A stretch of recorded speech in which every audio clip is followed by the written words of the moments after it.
토요 법회를 시작하겠습니다. 오늘 또 사념처 명상의 세계 팔정도 중에서 정념, 알아차림에 대해서 계속해서 공부를 하시겠습니다.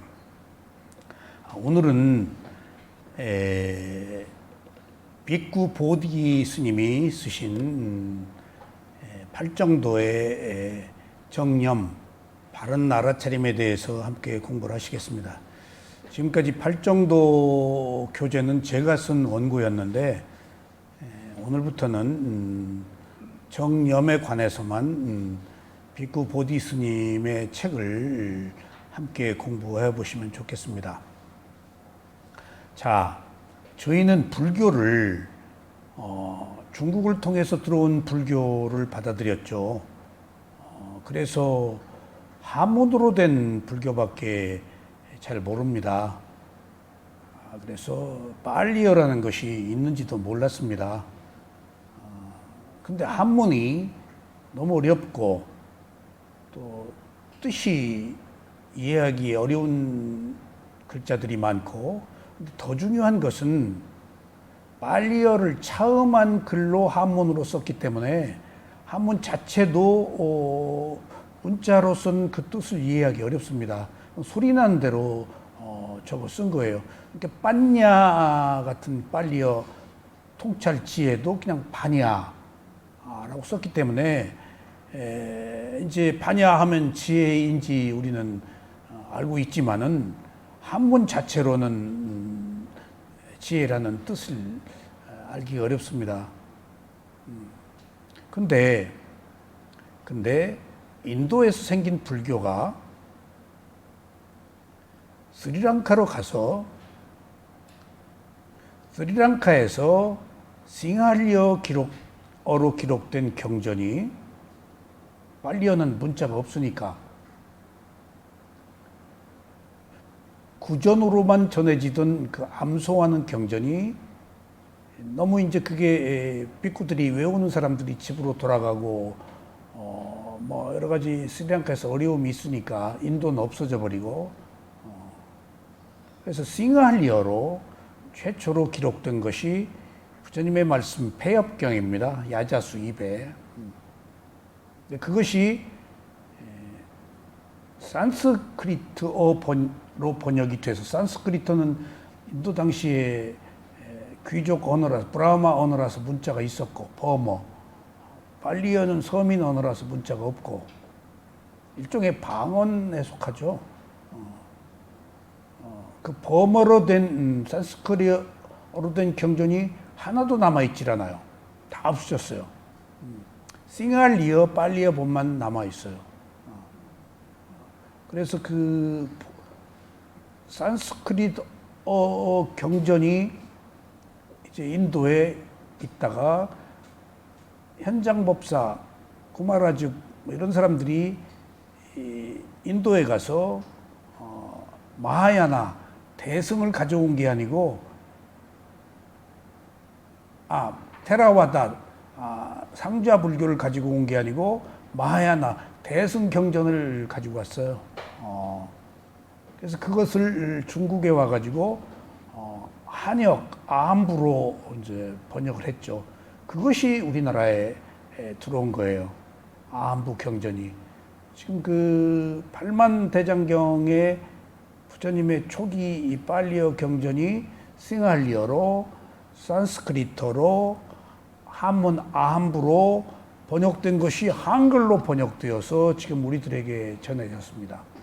그 과정이, 번역된 과정이 역사적으로 상당한 시간이 흐르고 문화적으로 바뀌면서 많이 그 왜곡됩니다. 그래서 초기 빨리어 경전과 산스크리트 경전도 다르고, 내용이 일부 남아있어요. 설일체유부 같은 경전, 산스크리트를 썼으니까. 근데 그 유부 경전하고 이제 푸파불교가 생겼기 때문에 또 한역 아함부하고 내용이 다릅니다. 우리는 부처님 말씀인 줄 알고 다 여지껏 그 배웠던 금강경, 뭐 법화경 뭐 이런 건 발리어 경전에 없습니다. 마하야나 대승에서 다 새로 만드는 경전입니다. 근데 대승에서 새로 만들지 않은 자바암경, 쌍유타 니까야, 마지막 니까야, 중화암경, 그다음에 디가 니까야, 장하암경, 이런 것도 내용이 좀 다릅니다. 많이 그 조금 포장됐고 화려해졌고 좀 꾸민 바가 없지 않아 있습니다. 그리고 우리가 그 외에 발리어 경전에 없는 대승 경전은 후대에 다 만들어진 경전이라서 문장 내용 자체가 다릅니다. 어쨌든지 그런 과정을 거쳐서 저희는 중국을 통해서 들어온 불교밖에 몰랐습니다. 그런데 이제 그 대승불교라고 한 불교권이 중국, 한국, 일본 이 정도인데 중국은 공산주의 국가가 돼가지고 유교도 없어지고 종교를 미신으로 보니까 불교도 없어지고 그다음에 일본은 좀 일본식 불교로 바뀌어버리고 그나마 전통적인 중국 불교의 그 전통을 계승한 것이 한국인데 그 한국이 2조 때 수묘배불 정책으로 그나마도 이제 조금 산속으로 들어가고 그나마도 명맥을 유지하지 못했습니다. 그래서 그 초기 선종서에 보면은 천자문을 아는 중이 없다라고 할 정도로 우수한 인재가 2조 때 유입이 되지 않고 다 끊어져 버렸더라고요. 그러니까 이제 간간히 수행성들은 개성이 좀 됐어요. 제가 누가 초기 선종사를 읽어보라고 그래서 보니까 천자문을 아는 중이 없다고 할 정도 되니까 2조 때 수묘배불 정책으로 우수한 인재가 유입되지 않아서 거의 개정회가 다 끊어져 버린 상태이더라고요. 지금 그 찬란한 그 불교 문화가 지금 우리 조상들이 다 불교 문화 통일 신라 시대부터 찬란한 불교 문화인데 그것을 유지하는 계승한 흔적들이 2조 때 끊어져 버렸어요. 그러니까 고려 때 불교가 종교하고 정치가 결탁해버려서 신돈이 같은 사람이 막 가렴죽을 하고 하니까 고려가 불교 때문에 패망했다 할 정도로 불교가 타락했습니다. 그래서 정도전이가 이조의 개국을 그 타락한 사회를 변혁시키려고 개국하고 유교를 받아들인 겁니다. 정도전이가 방원이한테 죽었죠. 그래서 무학대사하고 정도전이하고 고려 때부터 문화는 개성됐으니까 그런데 그 왕족들은 불교를 믿었고 비구니들, 부인들, 왕비들 그리고 사회적으로는 사대부들이 유교로 다 종교를 바꾸었습니다. 그러니까 그 특이한 게요. 한국이란 나라가 지금도 마찬가지인데 세계적으로 이렇게 종교가 확연히 탁 바뀌는 나라가 없대요. 그러니까 그런 점에 있어서 우리가 좋게 보면 굉장히 진보적인 사람들이에요. 그래서 전쟁을 겪고 식민지를 경험하고 그런 그 밑바닥에서부터 이렇게 그 세계 선진국이 될 정도의 엄청난 힘을 발휘한 것도 종교를 바꾸는 어떤 그 개혁, 그런 전인적인 노력, 그런 것들이 작용하지 않았나 싶어요. 종교사를 연구해보면 아마 그럴 거예요. 근데 이조도 또 수유 배불 정책을 가지고 이조 사대부들의 끊임없는 당쟁, 양반 쌍놈, 그런 걸로 이조도 망했죠. 결국 일본 식민지 됐고.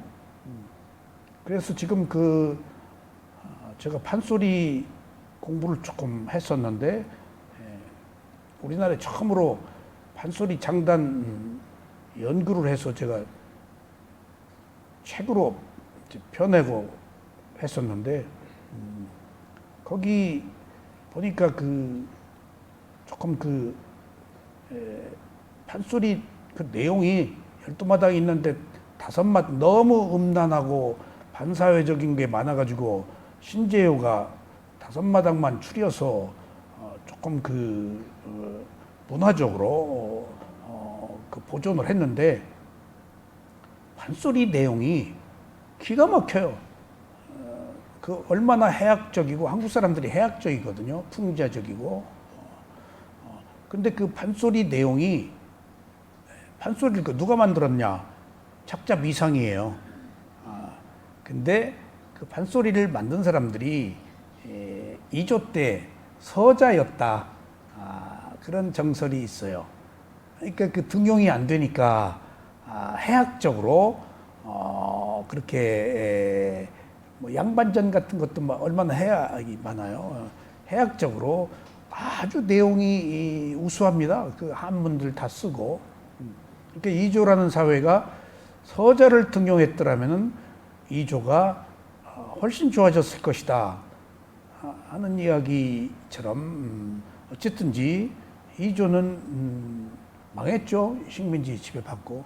그리고 나서 불교가 없어져서 이제 칠성각 생기고 산신각 짓고 명부전하고 불교적 비불교적 요소들이 한국 불교에 많이 들어왔죠. 이제 신라 때부터 내려온 사찰들은 있으니까, 스님들이 사찰들은 못 가지고 가니까 그래도 이제 명맥은 유지되어 왔는데, 그러니까 조금 무속화된 사주 보고 불가피하죠. 생활을 해야 되니까. 그러다가 외정 때 일본식 불교가 또 들어왔단 말이에요. 그래서 이제 천태종 이 생기고 문화적이죠. 그러니까 그러다가 이제 해방 후에 기독교가 또 들어왔단 말이에요. 지금 고려는 불교 때문에 망했다고 그러고, 이조는 유교 때문에 망했다고 그러고, 지금은 또 뭐 때문에 망하겠다고 그래요. 또 너무 종교가 정치와 결탁하고 세력을 확장하면은 오히려 종교인이 아닌 사람들이 종교를 걱정할 정도로 사회적 문제가 생기거든요. 그래서 저는 다른 종교를 믿다가 이제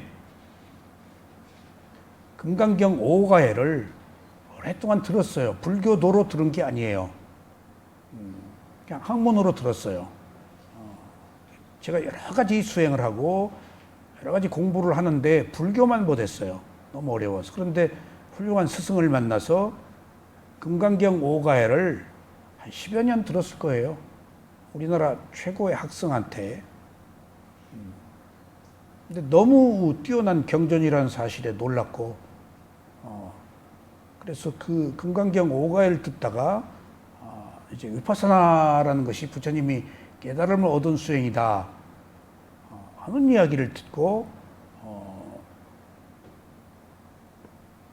위파사나를 들여온 스님을 만나서 배운 뒤에 이제 미얀마에 가서 비구계를 받고 수행을 했죠.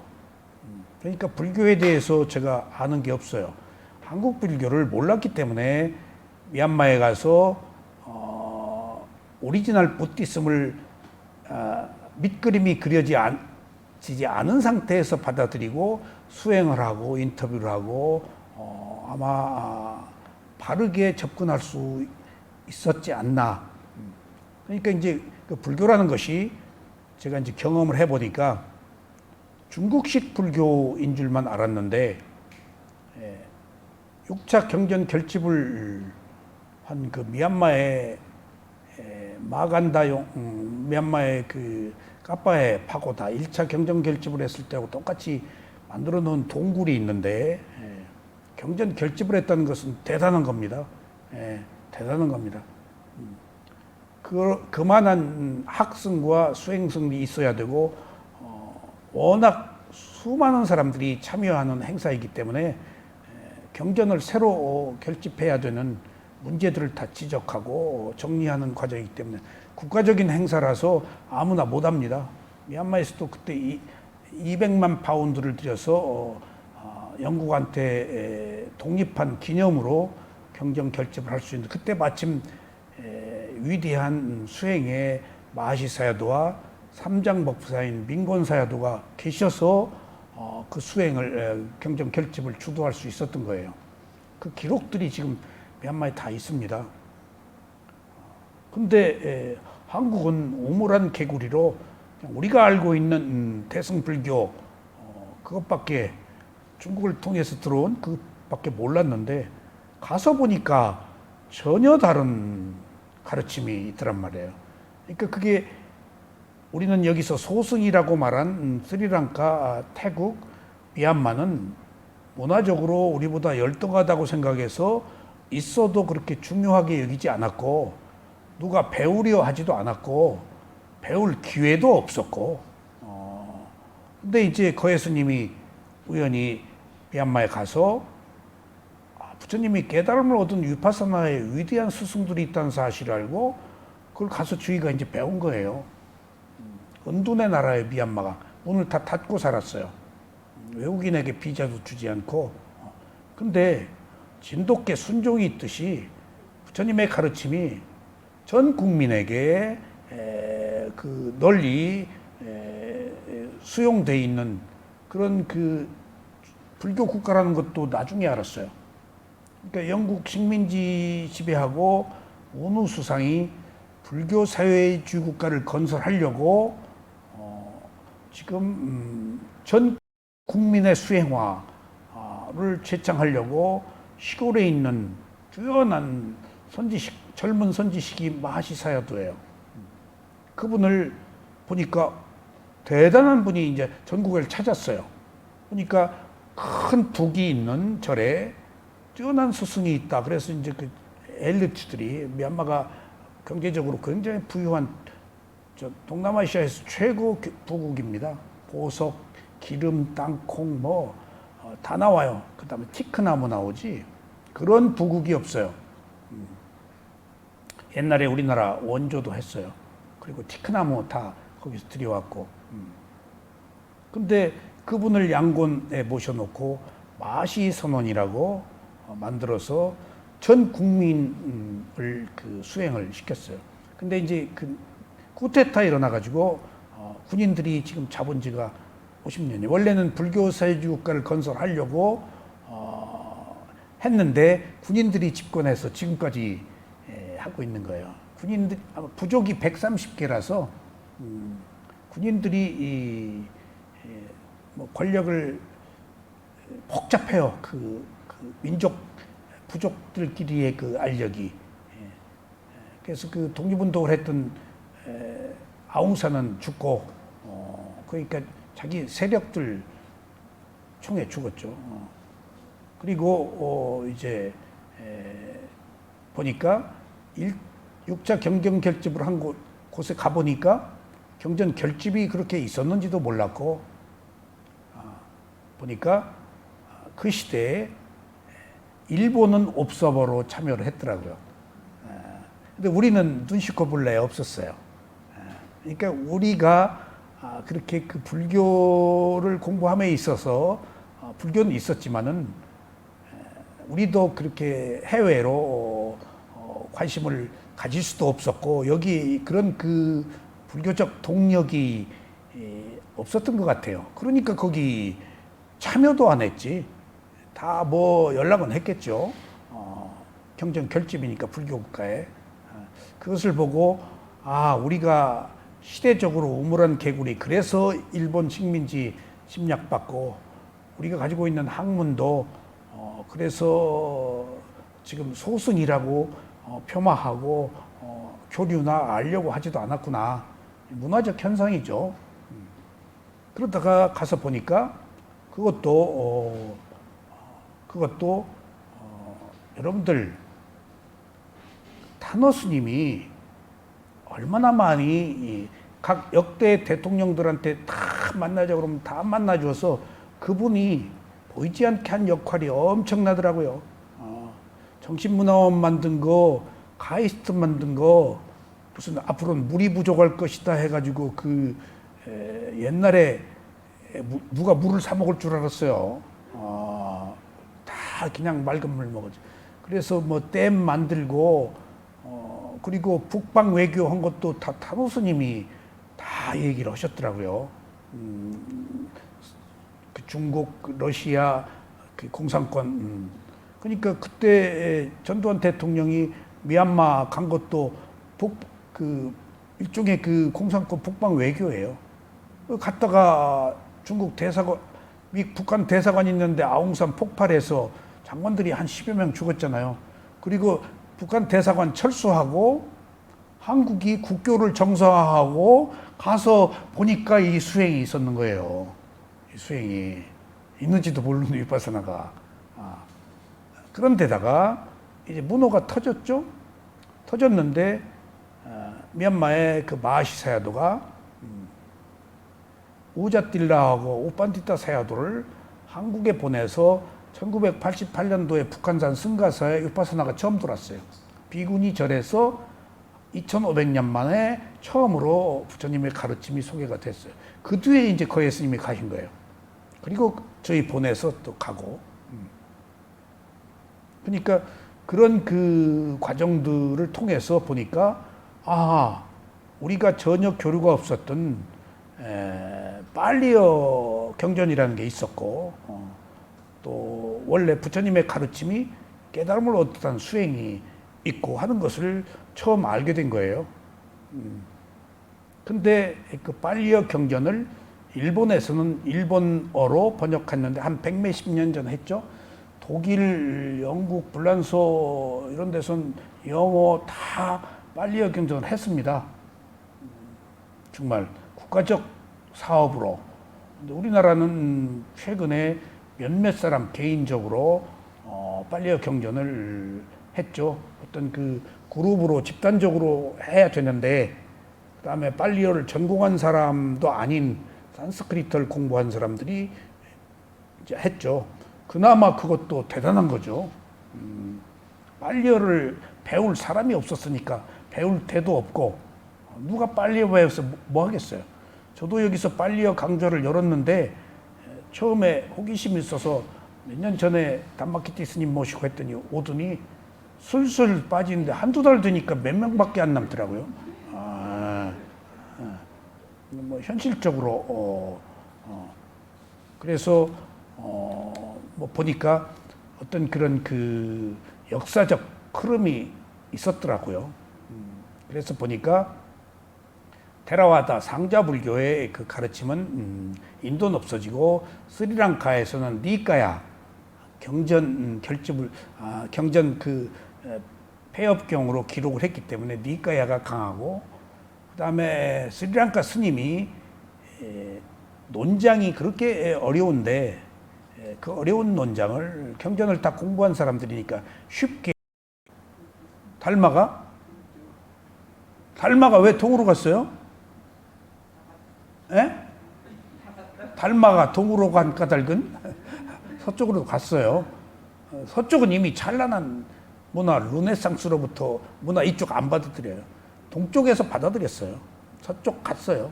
서쪽도 실크 로드로. 근데 이쪽으로 그러니까 지금 실크 로드로 이제 왔잖아요. 도낭 거기에 그런 기록들이 다 있어요.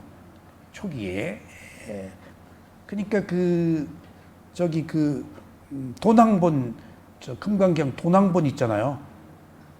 그 금강경 뭐 12개예요. 덕이번.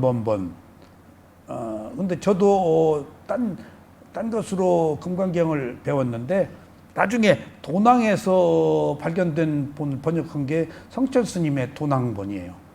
그러니까 그렇게 금강경 하나도 열몇 가지로 다르게 조금 다르게 번역이 돼 있었어요. 어쨌거나 우리가 몰랐던 불교라는 것이 그런 변천사 그런 과정들을 통해서 전해지고 있었구나. 헌데 그러면은 서양은 제가 옛날에 미얀마 가서 여행할 때는 독일계, 이태리계, 영국 사람들 이런 사람들이 많이 와요. 투어를. 근데 자기가 불교 신도래. 그래서 이상하다. 부디스미래. 그래서 이상하다. 어떻게? 그러니까 나중에 보니까 저기가 시달타 썼잖아요. 헤르만 헤세. 우리 옛날 조병화 교수 시인이 그걸 그렇게 감동을 받았다고 읽으라고 그러는데 아직도 헤르만 헤세 시달타를 못 읽었어요. 독일 사람인데 시달타 부처님에 대해서 그 내용이 굉장히 좋다고 그래요. 그러면은 문화적으로 교류가 있었다는 얘기거든. 그래서 그냥 그런 줄 알았는데 지금 스리랑카의 교학의 나라라고 그랬잖아요. 거기서 그런 독일계, 미국계 사람들이 동양 문화에 호기심을 가지고 지금 구도자들이 찾아가서 배워요. 수행도 아바타다 뭐다 하는 수행들 보면은 동양 수행 여기 와서 조금 배우고 서양식으로 분석해서 프로그라마 해가지고 딱 내놔요. 그래서 다 사마타 위파사나를 여기 와서 배운 사람들이에요. 어디서 사마타 위파사나를 체계적으로 세계적으로 배울 데가 없어요. 이 동양 불교 국가가 아니면은. 그러니까 우리는 그런 큰 흐름을 몰랐기 때문에 조금씩 알게 된 건데, 그래서 스리랑카의 BTS 본이라고 고요한 소리에서 책 조금 내죠, 얇은 거. 그게 굉장히 한국 불교의 소위 빨리어 부처님의 가르침을 펴는 전초병 역할을 했어요. 남원에 계시죠, 스님이 고요한 소리 하시는 그분이 BTS 본 번역하기로 해가지고 얇은 책. 그래서 전혀 알 수 없던 생소한 테라와다 상자 불교의 가르침이 활성 스님에 의해서 우리나라 소개되기 시작한 거예요. 수행은 거예 스님이, 물론 거예 스님 이후죠. 거예 스님이 이제 저희 본에서 위파사나 수행이 우리나라에 보급된 거고. 그러다가 보니까 빨리어 경전을 해석한 그리고 주해한 책들이 없단 말이에요. 없어요. 그러니까 이제 번역을 하는데 그렇게 많지 않아요. 그러니까 외국 스님들이 번역한 책들을 많이 지금 번역을 해요. 그 중에 뛰어나게 번역하신 분이 빅구 보디예요. 지금 제가 지금 오늘 팔정도 중에서 빅구 보디 스님이 쓰신 팔정도 중에서 정념, 바른 알아차림 요것만 빅구 보디 스님 내용이 좋기 때문에 제가 쓴 책이 아닌 빅구 보디 스님 책을 가지고 공부를 한번 해보자고요. 근데 제가 빅구 보디 스님 책을 보고 또 제가 쓴 글을 보면은 저는 제가 쓴 글은 대염처경 주석서 이런 것들은 미얀마 스님들이 쓴 내용을 보고 공부한 것들이에요. 그리고 미얀마 스승들한테 배웠기 때문에. 그래서 정통적 불교의 가르침으로 해석한 책들이에요. 경전에 근거해서. 근데 빅구 보디 스님이 미국계 유대인이에요. 쓴 책을 보고 문장이 달라요. 그러니까 동양 사람과 서양 사람들이 불교에 접근하는 시각, 문장이 이렇게 다르구나. 조금 수식이 많고, 이분들이 독서를 많이 했기 때문에, 그리고 접근하는 방법이 조금 다르고, 언어들이 조금 풍부해요. 바로 전곡을 찌르기보다도. 그런 면에 있어서 제가 쓴 이 사념처 명상의 세계에는 우실라난다, 그 다음에 마시, 역대 모든 미얀마의 역대 불교 스승들이 쓴 책을 곁들여서 제가 이 글을 완성했는데 여기는 미얀마 사람의 미국계 독일인이 불교를 공부해서 쓴 책이기 때문에 문장이 벌써 다르다 하는 것을 우리가 조금 이해하셔야 돼요. 바로 들어가지 않더라도 상당히 수려하고 그런 면들이 또 없잖아 있어요. 그래서 우리가 빅구보디 스님이 누군가를 한번 보자고요. 이렇게 그 역사적으로 이런 스님들이 많은 큰 일을 해서 불교를 세계에 폈구나. 근데 한 가지 교학과 수행이 병행하기는 어렵습니다. 근데 미얀마는 가능해요. 미얀마는 수행의 나라니까. 근데 스리랑카는 교학만 있지 수행을 하시는 스님들이 그렇게 없습니다. 스리랑카 스님들은 니까야 위주예요. 그 어쩔 수 없어요. 전통이니까. 이게 미얀마가 독특한 나라입니다. 미얀마가 수행의 나라고. 그러니까 세계적인 훌륭한 스승들이 거기 그렇게 계실 수밖에 없었어요. 또 세계적으로 수행을 가장 좋아하는 민족이 한국 민족이에요. 역사적으로 우리는 교학보다 수행 쪽이었잖아. 옛날 선사들이 다 수행한 사람들이었다고요. 전부. 그러니까 우리들한테 수행이 맞는 것 같아요. 그래서 미얀마 수행센터 가면 한국이 다 잡아버려요. 누가 외국인이 가서 뭐 수행센터 만들어도 한국 사람들 다 이용해버려요. 그래서 우리가 수행에 강한 민족이구나.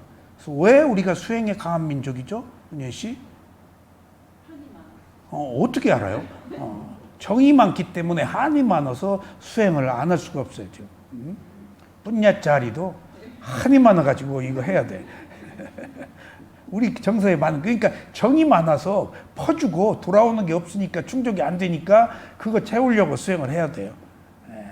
그러니까 일본은 달라요. 교학이에요. 중국은 의식이에요. 전통적인. 계율적이에요. 중국은. 근데 우리는 수행이기 때문에 계율을 뛰어넘어 버려요. 정말입니다. 그거 우리가 그렇게 계율 중요시 안 해요. 그러니까 수행은 그렇게 계율이 중요하지 않아요. 뛰어넘어 버리니까. 그러니까 맞은 거예요, 우리가. 그런 것이. 그런 의미에서 한국이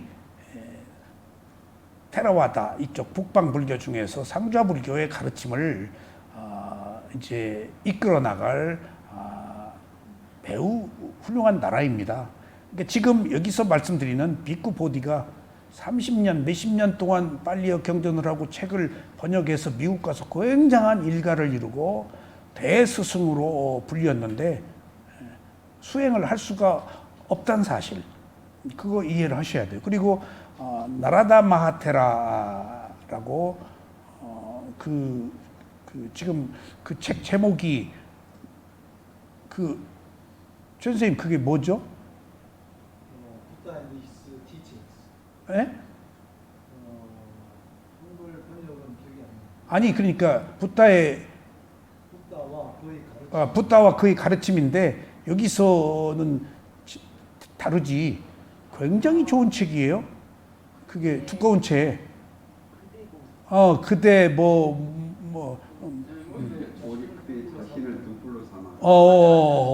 그거 스리랑카 스님이 썼기 때문에 그게 가능한 거예요.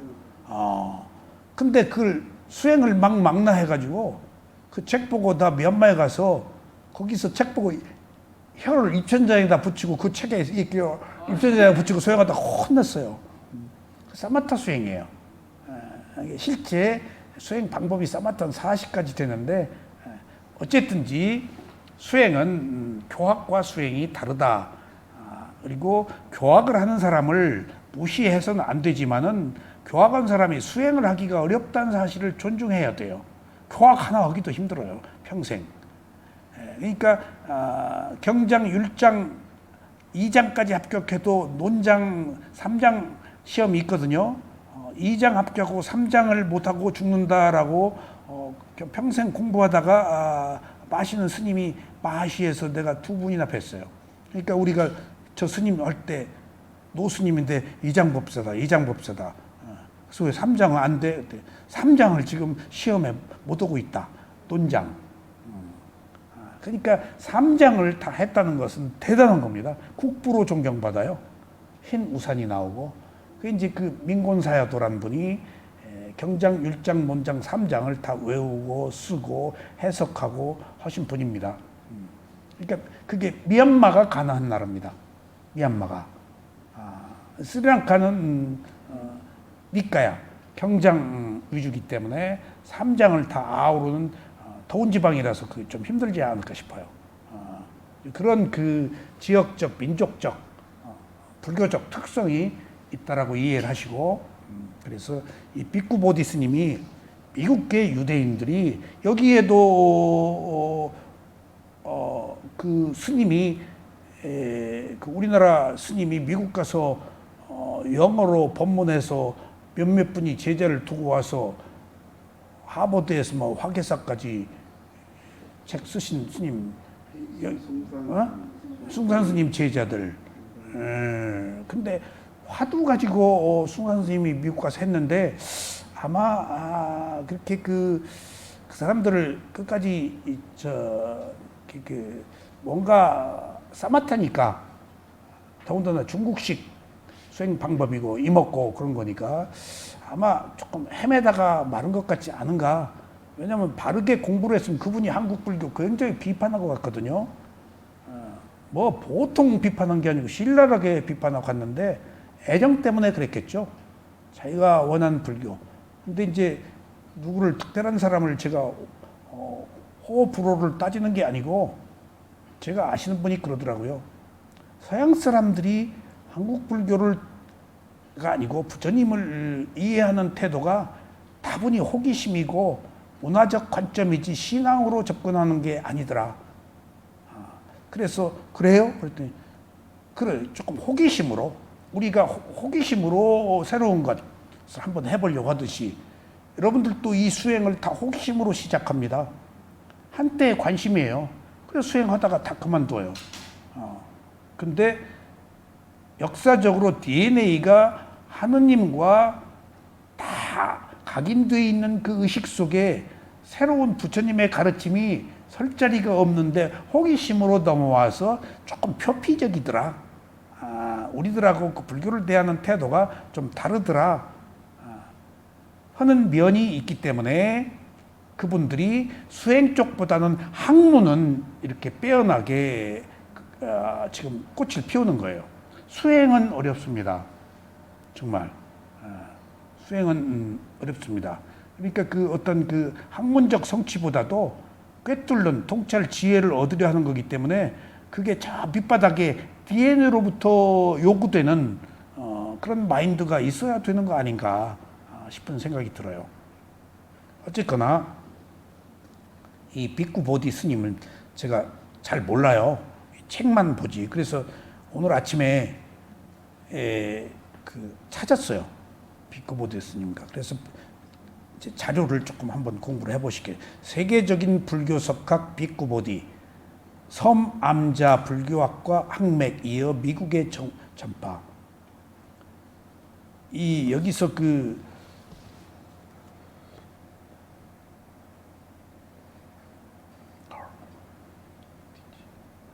이 섬 암자가 아일랜드 허미티지라는 것이 무슨 그룹 학파 이런 것 같아.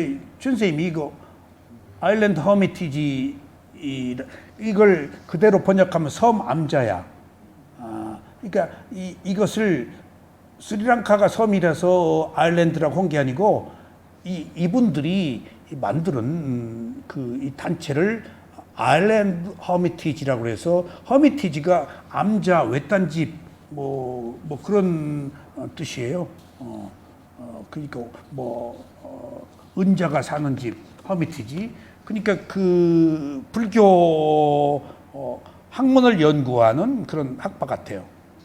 그러니까 그 인도에서도 그 유명한 그 정신세계 지도자 누구 있죠? 마하리시 말고 뭐 신지 학파에서 하나 키웠죠. 크리슈나무르티.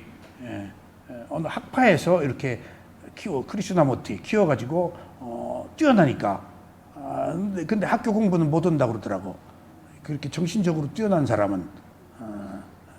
내가 그래요. 그러니까 이쪽으로 정신세계 열린 사람은 학습 능력은 좀 떨어진데 이게 열리니까 이렇게 기계적 기억력과 의미적 기억력이 다릅니다. 기계적 기억력이 있는 사람은 공부를 잘해요. 근데 의미적 기억력이 있는 사람은 숫자를 연대를 외우지 못하고 분석을 수학을 못하기 때문에 이제 이런 사상, 이데올로기, 학문 요런 것 쪽으로는 이제 좀 뚫겠죠. 사람이 그래서 두 가지 기능이 있다고 그래요. 봅시다. 그래서 암자라는 것은 아일랜드 허미티지라는 그 학파 이름입니다. 세일론에서 30년간 연구 수행을 했습니다. 현재 미국의 뉴욕에 30만 평 거대한 사원의 조실로 공동체의 누군가는 사명감으로 희생, 헌신, 각오해야 한다는 종교 신념으로 시작을 했습니다. 이분이. 그러니까 여기다 미얀마 스승들 같이 수행했다면 얼마나 좋겠어요, 서양에. 근데 그게 인연이에요. 인연이에요. 그러니까 교학과 수행이 함께 맞아떨어지기가 그렇게 힘든데 그나마 세계적으로 알려진 교학과 수행을 함께 한 분이 미얀마의 그 참매 사야도 같은 분은 영어를 잘하시고 교수였으니까 그런 분은 상당히 또 다른 측면에 있어서 불교를 동남아시아에 많이 전하고 계세요. 최근에 제 스승인 저하고 나이 차이가 굉장히 젊은데 우떼자니아 사야도는 특별하게 누구도 얘기하지 못하는 찌따누 우파사나 마음본 수행을 하시기 때문에 유럽, 미국 이런 데서 굉장히 초청을 많이 한다고 그래요. 근데 그 우떼자니아는 중국계 미얀마 사람인데 교학을 하지 않고 저희 쇠요미 사야한테 마음본 수행을 배웠기 때문에 교학이 없어서 이제 법문은 못 하시지만은 수행은 굉장히 뛰어나십니다. 그러니까 보니까 그 교학과 수행을 함께 하기가 그렇게 어렵더라고요. 그러니까 그거 비쿠 보디 스님이 수행을 하지 않았다고 해서 저는 수행자 입장에서 아쉬움은 있지만은 뭐 그것은 무리한 기대죠. 그분이 가지고 있는 교학적 위대함은 우리가 배울 필요가 있다면은 한번 배워서 공부를 해보자는 얘기입니다. 지금 세계 불교와 불교학계에도 긴박하게 돌아가고 있습니다. 어제와 오늘이 다를 정도로 불교는 서양인에게 새로운 종교나 철학으로 어필되고 있습니다. 특히 불교식 명상은 다양한 서구인들을 매료시키고 있습니다. 근데 특히 여기서 한 가지 주목할 만한 것은 뒤에 나옵니다만은 지금 불교 스승으로 외국에서 위대하게 알려져 있는 분은 누구죠? 동양 불교 스승 달라이라마예요. 근데 달라이라마는 수행자가 아니에요. 교학자도 아니고 정치 지도자예요. 상당히 그러니까 뭐 민족 독립자라고 한다거나 물론 스님이시긴 하지만은 그렇게 그 수행을 전문적으로 하거나 교학을 전문적으로 한 이런 비쿠보디 스님 같은 그런 학생은 아닙니다. 그러니까 티베트 민족 지도자죠. 일종의 불교도이면서 티베트 불교는 그 달라이라마는 조금 독특합니다. 그러니까 불교적 색깔을 가지고 있지만은 위파사나를 모릅니다. 사마타밖에. 그러니까 조금 다릅니다. 달라이라마는.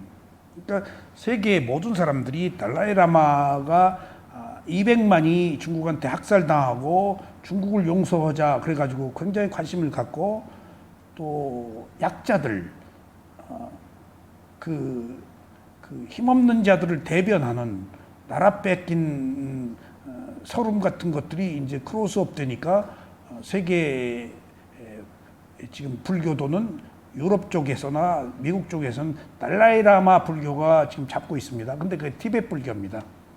주문 외우고 뭐 기복적이고 그러니까 조금 한계가 있을 거예요. 그게 퍼지기는. 근데 미얀마의 수행 불교가 지금 이제 비쿠보디는 교학으로 미국 가서 편 거 아니에요? 그럼 미국 미얀마의 비쿠가 미국 가서 유럽에 가서 불교를 펴서 이렇게 수행을 전할 수 있다 어렵습니다. 미얀마 비쿠들은 왜? 비구가 활동하기가 어려워요. 비구 옷을 입고 있으면. 미국은 기독교 사회예요. 유럽도 기독교 사회예요. 그래서 미국을 선도하는 명상의 대가들은 제가자들이에요. 그리고 제가 미얀마 비구들을 여기 모셔왔는데 개울이 너무 지나치니까 활동에 제약이 있어요. 돈을 손대지 않을 뿐더러 그분들 아침 새벽 5시에 밥 먹지 낮에 10시 반에 밥 먹고 끝나지. 나 미쳤어요. 새벽같이 밥 준비하는 뭐 24시간 하는데 모시고 갈 수도 없잖아요. 그런데다가 여기 스님들 모셨는데 2번이나 얼마나 무모하게 모셨다가 또 소고기를 안 드시네. 그 우짜뜰라 사야도 모시고 여기 미시령에 그 소고기 샤브샤브. 근데 시자가 딱 밥을 먹으면서 날 보고 내 옆에 앉았는데 이거 뭔 고기냐고 그래서 아차. 미얀마 사람들 소고기 안 먹어요. 아차. 그러니까 우짜뜰라 사야도가 눈치를 하더라고 먹으라고. 때때 그 여자 때. 근데 결국은 우짜뜰라 사야도는 드시는데 때때는 손 안 대더라고. 그것도 실수였어요. 그런데 10시 반에서 11시 조금 넘어서 밥이 끝나야 되거든요. 12시 땡 하기까지 안 가요. 근데 내가 그때 10시 반에 밥 오는 집이 없어요. 괜찮은 집이. 어디도 없어요. 근데 이런 아무 때나 가는 집 모시고 갈 수도 없잖아요. 매일. 그때 음식을 준비하는 때래. 그러니까 그 개울이며 그러니까 어디 모시고 갈 때 다 때가 있잖아요. 그러니까 막 차에다가 다 싸가지 가지고 이렇게 보고 시간 안 넘으려고 그냥 어디 잔디밭에 어디 가다가 그냥 잔디밭에 산 밑에 가서 전 펴고 드시라고. 왜냐하면 12시 되면 입을 안 대니까. 그래서 조금 늦었어 언젠가. 우대자니아를 모시고. 그러니까 이제 그분들 계율을 안 지켜주는 행사를 진행하는 입장에서 굉장히 결례죠. 그래서 내가 얼른 그랬어요. 자, 지금 우리가 12시인데 11시 반이다. 아직 12시다. 아니 11시 반이다. 메가더가 6.25 동란 때 동경 시간을 가지고 진짜 지금 11시 반이다. 12시, 11시 반이다. 그 설명을 했더니 그럼 먹자고 그러네. 그러니까 우리가 제 시간도 못 찾아 먹는 민족이에요. 그거 왜 안 바꿨는지 모르겠어. 인천 상륙작전 하려고 메가더가 동경 시간으로 바꿔버렸어, 우리나라를. 그때부터 30분 앞당겨진 거예요. 동경 시간이에요. 김 교수님 모르죠, 그거? 그 135도가 서울로 기준으로 하면 127도인가 해가지고 32분인가가 책인데요. 우리가 이쪽으로 기준을 하면은 근데 사직 올 적에 그러니까 우리가 쓰는 게 동경 시간이죠. 동경 시간이래. 네, 동경 시간을 쓰는데 사직 때문에 이제 서울 기준은 127도가 돼가지고 30 원래 자시가 11시부터 1시인데 11시 32분부터 이렇게 그렇지. 32분이 늦춰지더라고요. 그거 조금 우리도 힘이 있으니까 좀 제 시간 찾아 먹었으면 좋겠어. 언제 하여튼 뭐 우스개 얘기입니다. 그래가지고 이제 그 스리랑카 스님이 서구인들을 이렇게 그러니까 보세요. 뭐 인연 같아요.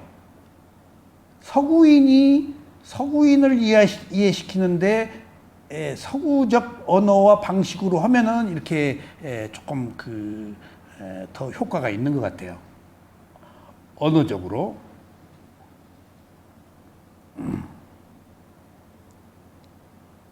특히 불교 명상에 있어서 이론과 실제를 겸비한 서양 출신 고승은 현재 상좌부의 배경을 갖고 있는 비쿠 보디 스님입니다. 그래서 여러분들 생각해 보세요. 발리어 경전을 공부한 테라와다 스님이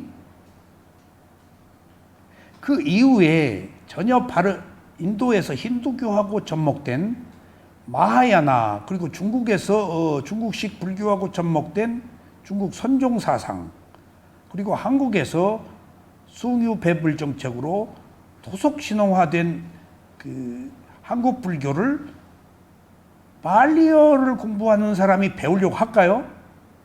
배울 이유가 없습니다. 그들의 입장에서는 우리는 발리어를 배우려고, 어원이니까 본래 뜻이 있으니까. 근데 테라와다 상좌 불교 중에서 유일하게 마하야나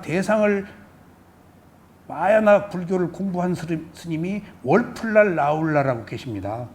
그래서 붓다의 가르침이라고 해서 그분이 영어로 된 책이 우리 마하야나 대승불교의 엘리트, 원래 불교를 알고자 하는 젊은 불교에게 그룹으로 월플랄 라울라 책을 다 읽었습니다. 엘리트들은. 그게 책이 2개가 번역이 돼 있어요. 2개가. 근데 그분이 금강경도 공부하고 그랬어요. 그게 옥스퍼드대 교수예요. 대승을 공부를 하셨어요. 유일하게. 그리고는 사실은 전무합니다.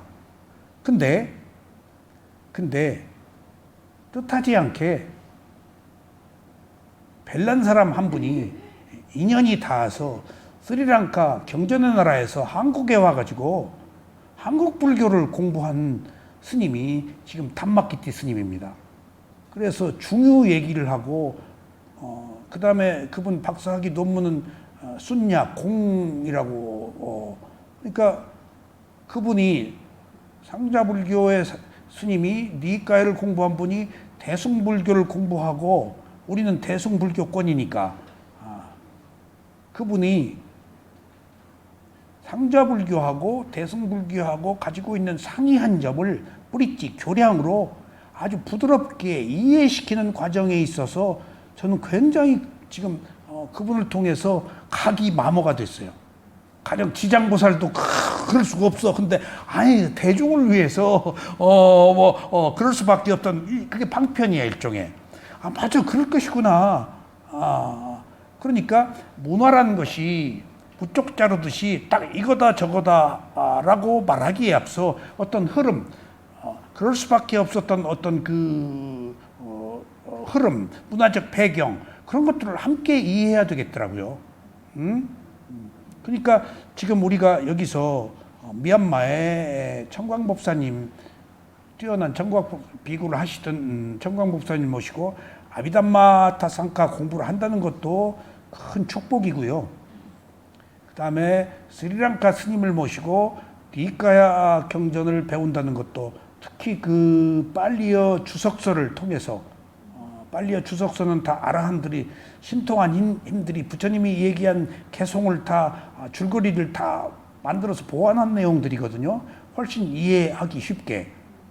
부처님이 너무나 많은 사람들, 너무나 많은 시간에 다 답변해야 되기 때문에 어느 경우에 짧게 얘기할 수밖에 없습니다. 그래서 웬만한 경우는 사리불한테, 아난다한테, 누구한테 법문하라고 보내잖아요.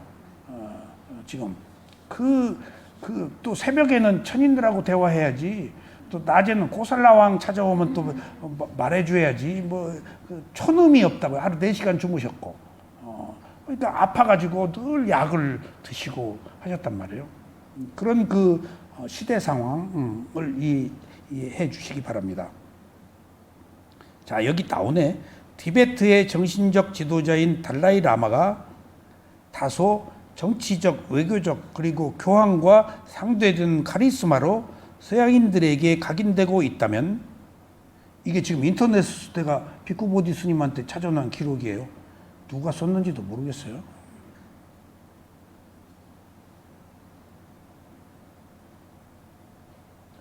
있다면 비쿠 보디 스님은 불교 학문과 명상을 겸비한 학생의 이미지로 미국 사회에서 뿌리를 내리고 있습니다.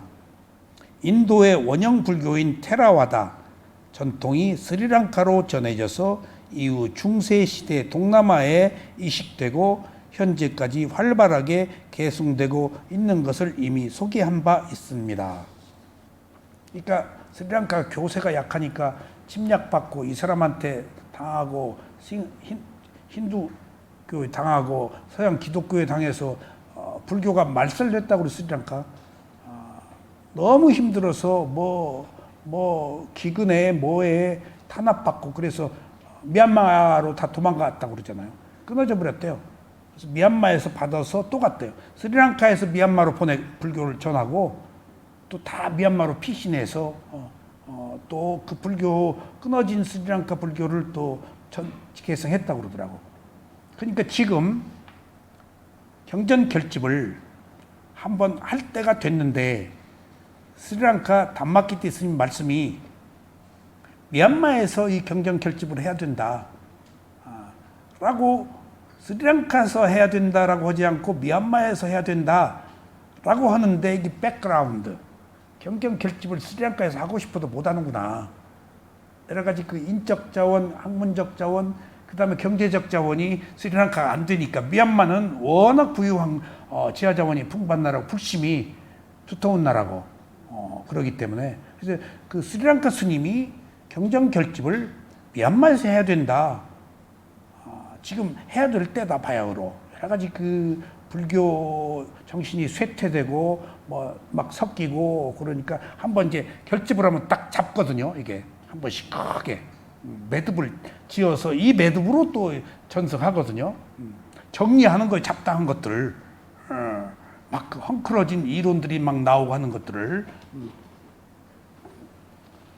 뭐 그런 걸로 봐서 경전 결집이 시대적으로 꼭 필요한 것이기도 하지만은 아무나 하는 게 아니고 스리랑카 스님의 입에서 그런 이야기를 한다는 얘기를 듣고 또 한 번 느꼈어요. 또 한 번. 자, 비쿠 보디 스님이 을 소개하는 이유는 스리랑카의 섬 숲속 그러니까 그 아일랜드 허미티지라고 하는 거 그 학파 같아요. 불교 학파와 밀접한 인연 때문입니다. 기독교도 서구에서 아시아로 전파되는 데에는 개인적인 삶을 희생하고 오직 선교를 한다는 사명감 하나로 임했기 때문입니다. 그렇네. 선교사들이 죽었잖아요. 그리고 저도 순천에 그 선교사 자식들이 있죠. 그 누구죠? 선교사 유명한 연세대학교 만들고 한 사람들, 의호한 씨, 그 가족들 몇 대가 지금 봉사하잖아요. 근데 그 요한 씨 보고 알았어요. 내가 노고단에 옛날에 서양 선교사 별장들이 있어요. 돌로. 그러니까 서양 선교사들이 여기 복음을 전하러 와가지고 노고단 꼭대기에 별장들을 다 지어놓고 동남아시아에서도 왔대요. 거기 굉장히 그 귀족처럼 풍요한 생활을 즐겼구나. 물론 서양에서 보낸 돈으로 다 그 집 지었겠죠.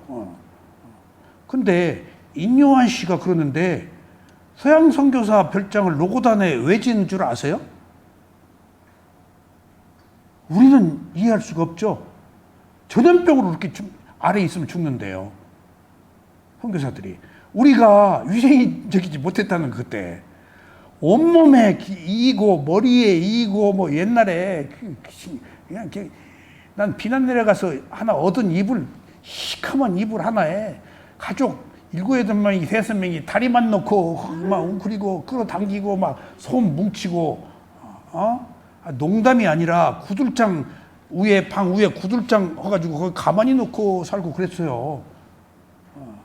특히 신부님이 내 친구 신부님이 괴로워하는 얘기 친구 신부님이 어디 이제 나가잖아요. 공소 나가면은 그러면 이제 신부님 오셨다고 신자들이 밥상 차리잖아요. 그러면 신부님 숟가락을 딱 앞치마 자기 치마에 쓱쓱쓱 이렇게 문대가지고 논다고. 신부님이 먹죠 그걸. 먹지만은 우리 문화가 자기 더러운 앞치마에 숟가락을 쓱쓱쓱 씻어서 그러니까 얼굴이 내가 화끈거리더라고. 그걸 오해한 내가 노고단에 가서 그래서 왕실부으로 옮겼는데 너무 사람이 많이 와서 그러니까 전염병 때문에 다 죽으니까 애들이 클 수가 없대. 성인들은 그렇게 살았는데 그러니까 거기 좀 춥고 깨끗한 곳으로 와가지고 전염병 때문에 그렇게 올라왔다는 얘기를 듣고 그 시대에 우리들의 위생 상태의 부끄러운 문화를 내가 가능한 얘기구나. 가능한 얘기구나. 그러니까 그 시대에 애들이 전염병으로 풍토병으로 여기 지금 서양 선교사 풍토병이 아니고 지금 다 와가지고 복음을 전할 때 그랬죠. 신부들 죽었잖아요. 대원군이 얼마나 죽었어요. 절두산 신도도 죽고 여기 미리네 성지 대원군이 쇄국 전체 해가지고 여러분들 이유는 간단해요. 제사 지낼 때 위패 안 세운다고 죽인 거예요.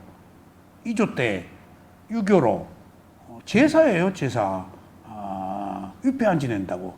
여기 이승훈이다 누구다 원님이 자기 친구인데 천주학 보니까 자기 친구 잡혀왔어. 그또 천주학 믿는다고 안 하면 살려준다고 사전에 얘기를 했는데 믿습니다 하니까 어쩔 수 없이 죽였다고. 이 신앙이 아까 말씀드렸지만 우리나라가 무서운 민족, 이상한 민족이고 그 듣도 보도 못한 천주학을 목숨을 바쳐서 또 수호하고 그러니까 우리 민족의 특징, 세계적으로 한국 민족이 왕조마다 종교가 바뀌는 것은 이해할 수 없다는 거야. 이건 지조가 없는 거냐? 이거 무슨 그 우리들의 그 발랄한 시대적 정신이냐? 후자 같아. 새로운 문물을 끊임없이 우리는 받아들이는 그런 것이 지금 현재 우리나라를 이렇게 부강하게 한 것이 아닌가. 또 우리가 언제 민주주의, 공산주의라고 그냥 민주주의, 공산주의 봐가지고 그 동족끼리 상장을 하고 그 이데올로기 받아들인 거거든. 지금 그럴 것도 없는데 그럴 것도 없잖아. 그러니까 또 거기 그 종교의 저 이데올로기에 빠져가지고 지금 막 기독교 지금 이 한국이 기독교 사회입니다, 여러분들.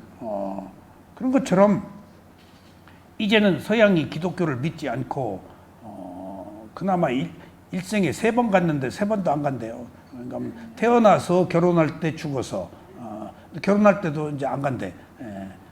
그러니까 너무 지금 최근에 계속 보도가 되더라고요.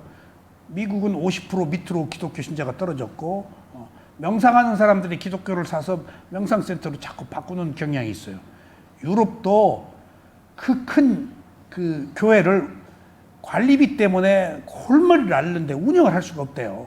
관리비 때문에 팔지도 못하고. 그러니까 어떻게 파느냐, 팔아가지고 도서관 짓지 무슨 카페 락카페 뭐 해가지고 그런 걸로 다 바꾼대요. 그러니까 그 카페 하면 그렇게 또 잘 된다네. 그리고 호텔, 교회를 관리비 때문에 운영할 수가 없으니까 그런 시대가 왔다고요 지금. 이게 이제 앞으로 미래는 명상의 시대라고 그렇게 예언들 해요. 종교의 시대가 아니고 여러분들이 그 선구를 쓰셔야 돼요. 이제 은현 씨 민족의 선구에 쓰셔야 돼요. 명상의 시대로. 이제 이데올로기도 좀 그만두고 자, 그래서 그런 그 희생하에 기독교가 뿌리를 내렸습니다. 불교를 이런 논리로 생각해 보면 인도에서 중앙아시아와 중국으로 전해질 때 순교까지는 아니라고 하더라도 어떤 종교적 사명감이 없었다면 불교는 오늘날 아시아의 종교가 되기 어려웠을 것입니다. 자, 손오공이 장풍 날리고 지역마다 그 갈 때 얼마나 이곳에서 저걸로 가면 벌써 나라가 다르고 언어가 다른데, 그러니까 그 장풍 날리고 하는 것들이 서유기가 나오잖아요. 그래서 이런 불교가 전해지는 것을 크게 기여한 길이 뭔 길이죠? 실크로드예요. 실크로드는 사막이라서 도둑놈이 없어요. 마을 다 통과하면 이 불교 못 들어요. 그래서 도자기며 뭐며 실크로드가 있었기 때문에 척박한 사막이 있었기 때문에 사막이 장애이지 다른 인적 장애가 없었기 때문에 그 길이 생긴 거예요. 내가 실크로드 비단길이라고 해서 얼마나 아름답게 생각하고 갔더니 실크로드 제가 여행했거든요. 사막이에요.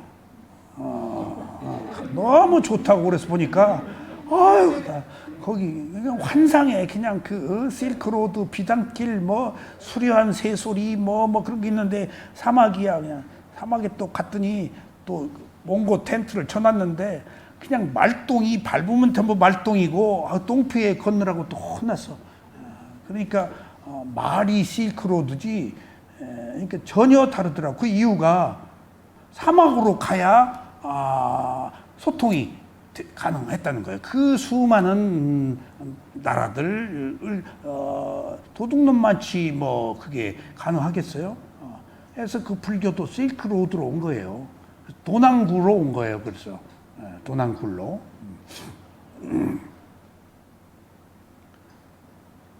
불교가 서구 사회에 전해지는 데는 여러 경로가 있겠지만 현대에 와서 스리랑카의 아일랜드 허미티지 그 섬 암자 학파의 존재를 잊어서는 안 될 것입니다.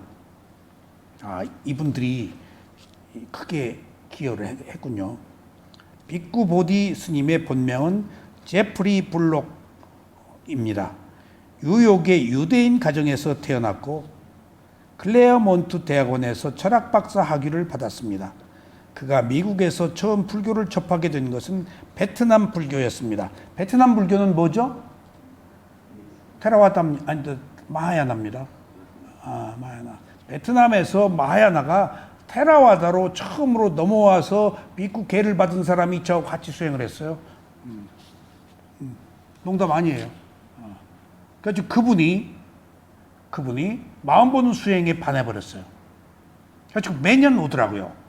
그러더니 미국에 계시고 그런데 미국의 망명한 베트남 사람들이 크게 돈을 벌어가지고 막 몇십 명씩 집단으로 왔어요. 그래가지고 마음본 수행 거기 이제 이런 마시 수행에서 마음본 수행에 그 스님이 심취해가지고 그분이 베트남 미국에서 사업 성공한 사람이 3만 불 몇만 불 내가지고 지금 쇠오민 빠따미야 지은 게 베트남 사람들이 돈 내서 지었어요. 우리는 돈 조금 그래가지고 수행은 우리가 다 가서 하고 그래서 거기 다 베트남 말로 이렇게 써 있어요. 그러니까 그 최초로 그 대승불교에서 테라와다 가사를 읽고 한 분이 이제 이제 남북 이제 베트남이 이제 이제 월남 베트남이 없어져 가지고 이제 통일이 됐잖아요. 그래서 이분이 사이곤에 가서 테라와다 상자불교 절을 하나 만들었어요. 절을. 그래가지고 이제 테라와다 불교 새로운 시작이에요. 그 베트남이 불란서 지배받았기 때문에 천주교하고 마하야나 대승불교가 있더라고요. 근데 초기 불교는 없어요. 여기 지금 베트남 불교라고 그랬잖아요. 근데 이 스님이 어느 날 저 수행하고 있는데 와가지고 자기 절에 너무 어려운 사람이 하나 있다. 누구냐고 그랬더니 저희 파월했을 때 근로자들이 많이 가가지고 애 낳고 아버지가 떠나버렸다. 그래서 라이따이한이라고 그래요. 그 한국 미군들 여기 애 낳고 갔잖아요. 그 한국 사람이 떠난 라이따이한이라고. 라이따이현인데 천대받겠죠? 적국의 새끼니까. 우리 그 남한 적국의 새끼니까. 그러니까 절에 와서 돕는데 비참하다. 근데 그 엄마와 딸이 있다. 근데 그 딸이 지금 있고, 근데 굉장히 어렵게 산다. 그러면서 그 한국 남자가 사우디로 떠난다고 하면서 떠났다. 그리고 사우디에 떠나면서 비행기에서 찍은 사진이 있다. 그리고 그 사람의 이름은 뭐고, 주소는 어디다. 둘이 살 때 꼭 좀 찾아서 좀 도와달라. 그래가지고 마음속으로 어떻게 내가 죄진 것 같이, 제가 월남전에 참여해서 15개월 있어서 잘 알아요. 그리고 민간인들하고 마을에 어울려서 놀고, 그리고 한국 아이들 낳고 그냥 무책임하게 떠난 경우도 많이 봤고, 아무 죄의식 없이. 그래서 한국에 와가지고 이게 공부하다가 이상한 얘기인데, 제 친구 통해서 힘 좀 있는 친구예요. 뭐 그런 기관에 있는 친구 좀, 야, 이런 일이 있는데 나 이거 좀 해달라 그랬더니 한두 시간 안에 전화가 왔어. 야, 그 사람 강원도 어디 산다. 어느 아파트. 전화번호가 몇 번이다. 아유, 막 심장이 벌렁벌렁 뛰더라고. 그 전화를 딱 했지. 그래서 제가 미얀마에서 수행을 하다 온 비꾸입니다. 미얀마에서 여자가 딱 봤더라고. 거기까지만 얘기했지. 그리고 이런 분이 계시니까, 우리 아빠인데 좀 바꿔주시겠습니까? 그러니까 지금 안 계신데요. 그래서 탁 끊는데 자꾸 따져. 당신이 누구냐? 그래서 얼른 얼버무렸지. 그리고 전화를 이제 해야지, 어떻게든지. 그 뒤에 한 번에서 여자가 또 받아. 그래서 얼른 다 끊어버렸지. 당연히. 자기 그 언제가 하니까 남자가 딱 받아. 그래서 제가 누구입니다. 지금 곤란하면은 대답만 하십시오. 거기에 쭈민기라고 한국인이 사는 마을이 있어요. 그 철론 옆에 그 공항 옆에 한국인 코리아타운이 있어요. 다해안타운이. 거기 막 미얀마에 누가 딸을 낳은 당신 딸이 있는데 맞냐? 그랬더니 네, 그러더라고. 간절히 만나기를 원하고 도움을 원한다. 그리고 네, 그러더라고. 그리고 지금 전화하기에 곤란합니까? 그랬더니 네, 그러더라고요. 그럼 당신이 필요한 시간에 전화를 좀 주시오. 나중에 전화가 왔어. 내가 더 이상 할 얘기 없지. 그 사람 주소 물었더니 알고 있대. 거기 옛날 주소. 그리고 소식은 직접 보지는 못해도 듣기는 했대. 들리는 소문으로. 그래서 내가 자기 사우디 갈 때 찍은 사진, 그 사람 그 사람 현재 살고 있는 주소를 보내줬어. 그리고 이제 끝났어. 그리고 미얀마 가서 수행하러 왔을 때 걱정하지 마라. 내가 다 주고 도와줄 것이다. 하고 그 이듬해 가서 얼마나 이제 연락 왔냐? 연락 안 왔대. 내가 좀 미안하더라고. 하여튼 그런 문제들이 있어요. 그러니까 국제 간의 문제 이런 이런 것들이, 그러니까 베트남 불교 얘기 나와서, 그래서 베트남 불교를 배웠고 두 번째는 스리랑카에서 배웠습니다. 그러니까 이제 마하야나 배웠다가 테라와다로 가셨네, 비쿠보디가. 1972년 스리랑카에서 사미계와 비구계를 받고 상좌불교 전통의 비구 스님이 되었습니다. 그에게는 가장 영향을 준 것은 이 아일랜드 헤리티지 독일 출신 비구들 때문이었습니다. 그렇네. 독일 출신 유대인들이 가서 이 사람들이 BTS본 만들고 다 그랬다니까. 그러니까 이 부처님 불교를 서양에 소개한 사람들이 독일계 유태인이라니까. 이런 아이러니가 참. 우리 고요한 소리 책 읽은 게 다 독일계 유태인들이 만드는 거예요. 번역한 거예요. 그 초기 빨리어 경전을. 비쿠 보디스님은 빨리어를 배우고, 그러니까 실제 우리는 빨리어 배운 사람이 없거든요. 산스크리트를 배우고 번역한 거예요. 빨리어를 어디 가서 누구한테 배워요? 강목수님이나 누구 그 산스크리트 빨리어를 어디 가서 누구한테 배우냐고요.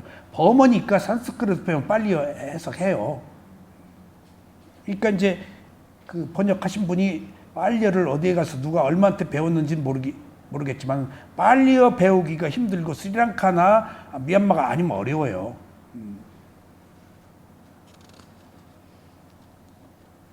비쿠 보디스님은 빨리어를 배우고 나서 불교 경전을 영어로 번역하는 데 많은 시간을 할애했고, 불교 출판 협회, 이게 BTS네, 고요한 소리, 영어 편집자를 거치셨구나.